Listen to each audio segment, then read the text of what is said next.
Hi. So, if you read my introduction, you kind of already have an idea of what we are going to be talking about.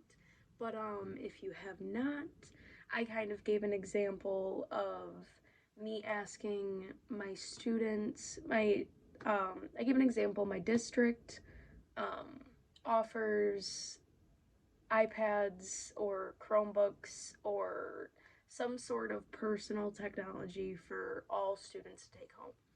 And I do everything online because I personally think that that's the easiest way to do it. It is the most beneficial way to do it.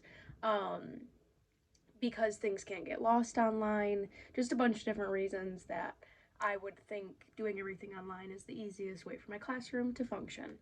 Um, your student, you and your student just moved to town, you don't have Wi Fi, and your student just kind of naturally falls behind, even though I don't necessarily punish them as a teacher for not being able to have access to Wi Fi. But they kind of just naturally fall behind because they come to school the next day, they have to catch up on that assignment. Um, I'm assuming the time of that day's assignment, they're doing the day before's assignment to catch up, and they kind of just naturally fall into this cycle of playing catch up. And that doesn't seem super fair to a child, not to say anything was done specifically to them. Just me as a teacher, I didn't think it through. Not all my kids had access to Wi Fi that night when I asked them to leave and finish that homework assignment. Um, so kind of like with that, the biggest forefront and kind of just some facts, low income districts the have less access to technology. With that being said, um, a lot of families in those areas are not going to have access to technology. And I think the biggest point on that is just because a school district has access to something does not mean a family is still going to have access to that same thing outside of school. And that kind of rolls in to my first plan of how I'm going to make sure I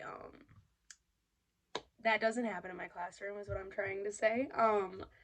Anything that my students are told that they need to work on, told to have done, anything including the internet that I expect my students to do, I will make sure that they have a way to access it. Whether it's if it's something that they have to do outside of school, we will talk and we will make sure that they have some sort of way to do that. In school, I will make sure that whatever I'm planning, all my students will have something to use for that. Um, and it just kind of goes in general too with all my assignments. If a student needs a pencil, I'm not gonna make a student write an essay and not let them sit there without a pencil.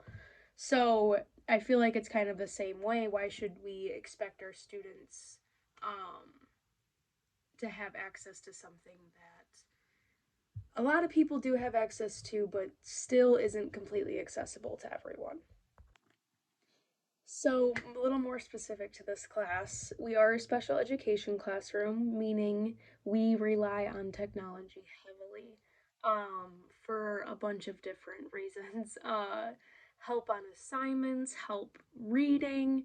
Um, a lot of our IEPs have technology implemented or assistive technology implemented into it of some sort.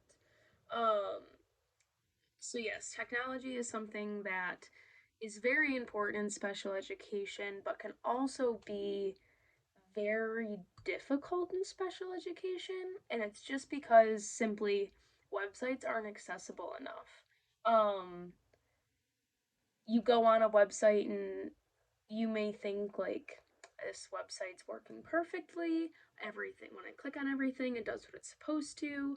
Um, that I need it to. The other day we were using an art website, and the art website had audio descriptions of the art that they had posted on their website.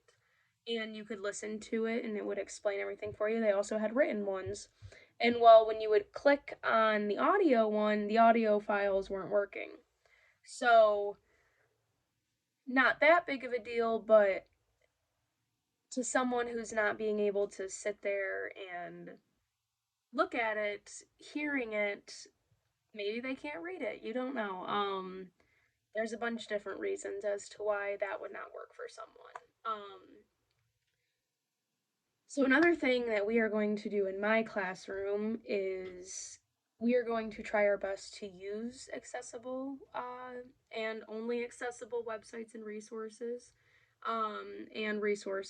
that um, kind of push forward as well. You know, support some of the good ones, and then we will also a lot of websites have a contact thing, something you can contact if something's not working. So when we had the issue with audio description not working, there was a portion of the website that was to contact them and let them know, which we did.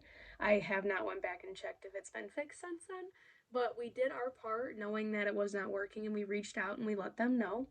And that is something that I'm also going to teach my students to do. And it may be annoying and it may be naggy to some people, but if we are gonna have to be the ones to fight for accessible internet for everyone, then that's the way we gotta do it. Thank you.